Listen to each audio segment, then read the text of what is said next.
préparé, on l'avait bien mis en place et je pense que ce match en première mi-temps on pouvait faire la différence, mais malheureusement l'efficacité n'était pas au rendez-vous. Et après on sait que c'est un terrain difficile où il y a des équipes qui ont lâché ici des points. Nous aujourd'hui on en a pris un. Et après la deuxième mi-temps, on est bien rentré dans le match, mais finalement, on sait ce qui c'est, ça manque encore le but qu'on doit mettre au fond, mais malheureusement, il n'y est pas. Mais maintenant, il faut encourager les joueurs qui ont tout donné, qui ont respecté les consignes et qui sont ont tout donné, comme je l'ai dit. Et maintenant, faut être focus sur le match qui arrive, qui sera aussi une finale chez nous. Et il faut remporter les 3 points, comme je l'ai dit aussi dans les vestiaires. Il faut gagner ce match pour que ce point soit vraiment bénéfique. Nous avons vu que les joueurs soudanais, l'équipe soudanaise était en train de jubiler à la fin de ce match. Est-ce que vous avez l'impression que ce match nul a un goût d'une défaite pour vous?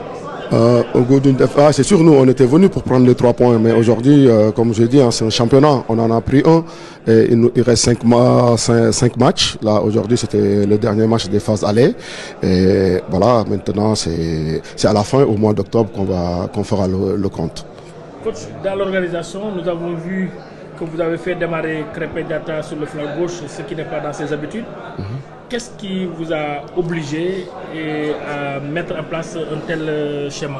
Oui, Krépin Diatta, je pense que j'en ai discuté avec lui. C'est un joueur aussi parfois à Monaco qui dépend de ce côté et qui est un joueur très intelligent, qui a un QI football vraiment énorme.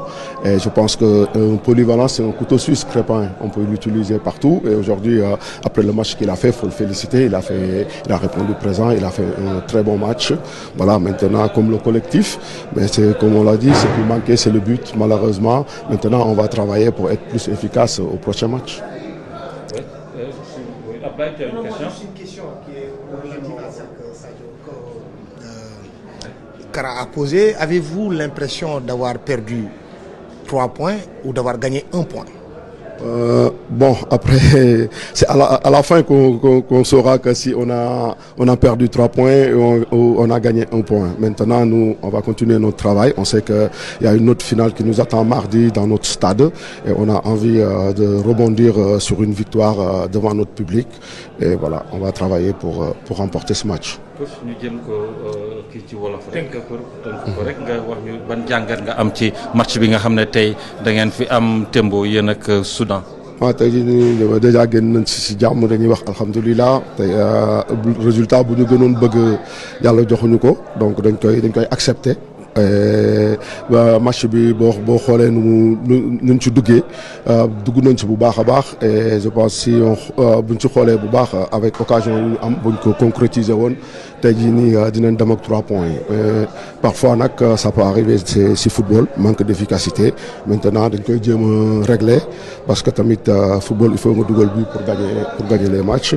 Tamit il faut ñu encourager joueurs yi parce que tamit def nañ lu leen waxoon. Ils sont donnés à fond parce que bëggoon nañ 3 points déjà boo xoolee sax deuxième mi-temps bi benn moment à la fin mënoon nañ perdre match bi parce que tellement qu'on voulait trop dugal but boobu que on a lâché un tout petit peu des espaces derrière.